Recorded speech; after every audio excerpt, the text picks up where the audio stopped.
Hello viewers, welcome সবাইকে। বিকালে নাস্তার জন্য একটি ডিম আর সুজি দিয়ে খুবই মজাদার একটি নাস্তা তৈরি করে দেখাবো। এই নাস্তাটাকে আপনারা ডিমের পিঠা বা সুজি পিঠাও বলতে পারেন। বিকালে চা কিংবা কফির সাথে গরম গরম খেতে দারুণ লাগবে। একদমই সহজ, তৈরি করা মাত্র 10 মিনিটের মধ্যে পিঠাগুলো তৈরি করতে পারবেন। একটি ডিম দিয়ে বেশ অনেকগুলো পিঠা হবে। চলুন মূল রেসিপিতে চলে যাই। আর আপনাদের কাছে আমার ছোট্ট একটি অনুরোধ, প্লিজ আমার চ্যানেলটি সাবস্ক্রাইব করবেন এবং পাশে থাকা বেল আইকনটি অন করে রাখবেন আমার পরবর্তী ভিডিওর নোটিফিকেশন সবার আগে পাওয়ার জন্য। এখানে পিঠা বানানোর জন্য মিক্সিং বলে নিয়ে নিচ্ছি একটা ডিম, হাফ কাপ চিনি, 1 চা চামচ লবণ। ডিমটা রুম টেম্পারেচারে করে তারপর আপনারা পিঠা বানাবেন। যদি ফ্রিজে থাকে আধা ঘন্টা আগে বের করে রেখে দিবেন। এবার হ্যান্ড বিটার দিয়ে খুব ভালোভাবে 2-3 মিনিটের মতো বিট করে নিতে হবে, যেন চিনি একদম গলে যায় আর একদম সাদা হয়ে উঠবে উপরের দিকটা। একটু সময় ধরে বিট করলে এরকম যখন হবে তখন বুঝতে হবে ডিমটা ফেটানো হয়ে গেছে। একটু সময় ধরে ফেটিয়ে নেবেন, তাহলেই পিঠাগুলো ভালো হবে। এবার দিয়ে দিব 1 কাপ ময়দা। ময়দার পরিবর্তে আপনারা আটাও ব্যবহার করতে পারেন, তবে আমি ময়দা দিয়ে করতেছি। হাফ কাপ সুজি। এবার দিব 1/4 কাপ গুঁড়ো দুধ। গুঁড়ো দুধটা অপশনাল, হাতের কাছে না থাকলে না দিলেও চলবে। আর দিব হাফ চা চামচ বেকিং পাউডার। এই বেকিং পাউডারটা আপনারা যে কোনো মুদিখানা দোকানে পেয়ে যাবেন। বেকিং পাউডারটা অবশ্যই দিবেন, কারণ এই বেকিং পাউডার না দিলে কিন্তু পিঠাগুলো ফুলবে না। আমি এর আগে বানিয়েছি, আমার পিঠা কিন্তু ফুলেনি। আমি বেকিং পাউডার ছাড়া বানিয়েছি, পিঠা ফুলেনি, ফুলেছে তবে অল্প ফুলেছে। সেজন্য বলবো অবশ্যই বেকিং পাউডার দিবেন, যে কোনো দোকানেই পাবেন। একটা আছে বেকিং সোডা, একটা আছে বেকিং পাউডার। তো আপনারা বেকিং পাউডারটা দিবেন।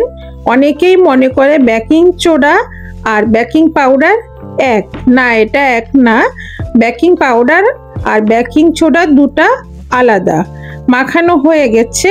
এখানে 10 মিনিটের জন্য আমি এবার রেস্টে রেখে দিলাম। 10 মিনিট পর আবারও হাত দিয়ে খুব ভালোভাবে মথে নিব। ডোটা কেমন হয়েছে আপনারা দেখতে পেয়েছেন নিশ্চয়। এখানে একটু আমি তেল দিয়ে পরে মেখে নিয়েছি, ডোটা যেন আরো সফট হয়। এবার 2 হাতের তালুতে তেল মাখিয়ে নিয়েছি পিঠা বানানোর জন্য। পরিমাণ মতো ডো নিয়ে নিয়েছি। হাতে মুঠো করে এভাবে একটু মসৃণ করে নেবেন। তারপর 2 হাত দিয়ে এভাবে ডলে একটু লম্বা আকৃতি করে পিঠাগুলো বানাবেন। আমি এভাবে বানাচ্ছি, তবে আপনারা চাইলে অন্য ডিজাইনও করতে পারেন। আমি একটু 2 মাথা সরু করে মাঝখানটা মোটা এভাবে লম্বা আকৃতি করে পিঠাগুলো বানাবো। আমার কাছে মনে হয় এভাবে বানালে পিঠাগুলো দেখতে সুন্দর দেখায়। আমি আরো একটা দেখাচ্ছি। পরিমাণ মতো ডো নিয়ে হাতে একটু মুঠো করে মসৃণ করে নেবেন। তারপর এভাবে দুদিকটা একটু সরু করে মাঝখানটা মোটা করে আমি কয়েকটা পিঠা বানিয়ে নিয়েছি। সবগুলো একসাথে বানিয়ে ভাজা যাবে না, তাই যে কয়টা ভাজবো ঠিক সে কয়টাই আমি বানিয়ে নিয়েছি। আর এখানে ভাজার জন্য পরিমাণ মতো প্যানের মধ্যে তেল দিয়ে তেলটাকে একদমই লো হিটে গরম করে রেখেছি। এই পিঠাগুলো ভাজার সময় কিন্তু গ্যাসের ফ্লেমটা একদমই লোতে রাখতে হবে। হাই হিটে যদি রাখেন তাহলে পিঠার উপরে কালো রং চলে আসবে, পিঠাগুলো পুড়ে যাবে, ভিতরের দিকটা কাঁচা থেকে যাবে। সেজন্য একটু সময় ধরে কিন্তু পিঠাগুলো ভাজতে হবে। গ্যাসের ফ্লেমটা একদমই লোতে রাখবেন, দেখবেন পিঠাগুলো কালার খুব সুন্দর হবে। দেখতে পাচ্ছেন পিঠাগুলো নিজে থেকেই ফুলে উঠছে কেমন সুন্দরভাবে, আর উল্টেও যাচ্ছে। এরকম যখন থাকবে তখন বুঝতে হবে যে পিঠাগুলো পারফেক্ট হয়েছে। দেখবেন সুন্দর ফুলে একদম ডাবল হয়ে যাবে। আমি 2 মিনিটের মতো লো হিটে ভেজে নিয়েছি পিঠাগুলো, কালার এরকম হয়েছে দেখেন। গোল্ডেন একটা ব্রাউন কালার আসছে, খুবই সুন্দর দেখাবে। আমি যেরকম কালার চাচ্ছি ঠিক তো ওই রকমই হয়েছে। আর পিঠাগুলো ফুলে দেখেন ফেটে ফেটে গেছে। এই বেকিং পাউডার যদি না দিতাম এই পিঠাগুলো কিন্তু এরকম ফেটে যেত না, শক্ত হবে ভিতরটা বেকিং পাউডার না দিলে। সেজন্য আপনাদেরকে বলছি অবশ্যই বেকিং পাউডারটা দিবেন। বেকিং পাউডার দিলে পিঠাগুলো এরকম ফুলে কিন্তু ফেটে যাবে। আমি এর আগেও পিঠাগুলো 2বার বেকিং পাউডার ছাড়া বানিয়েছি, কিন্তু এরকম সুন্দরভাবে ফুলে নাই। সেজন্য আপনাদেরকে বারবারই আমি বলছি হাফ চা চামচের মতো বেকিং পাউডার দিবেন, তাহলে পিঠাগুলো একদম মনের মতো হবে, এরকম সুন্দর ফুলে ডাবল হয়ে যাবে। আর পিঠাগুলো উপরে থাকবে এরকম ক্রিস্পি, আর ভিতরে থাকবে একদমই সফট, ভিতরটা একদম ফাঁপা থাকবে।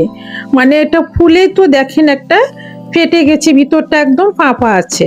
আমি একটা ভেঙে আপনাদেরকে দেখিয়ে দিব ভিতরটা কত সফট হয়েছে। আমি চেষ্টা করেছি আপনাদের সাথে সব কিছু ডিটেলসে শেয়ার করার জন্য, যেন আপনাদের ভুল না হয়। আমি যে ভুলগুলো করেছি সেগুলো আপনাদের সাথে শেয়ার করেছি, আপনারা যেন একবারে তৈরি করে সাকসেস হতে পারেন, আপনাদের মনের মতো যেন পিঠাগুলো হয়।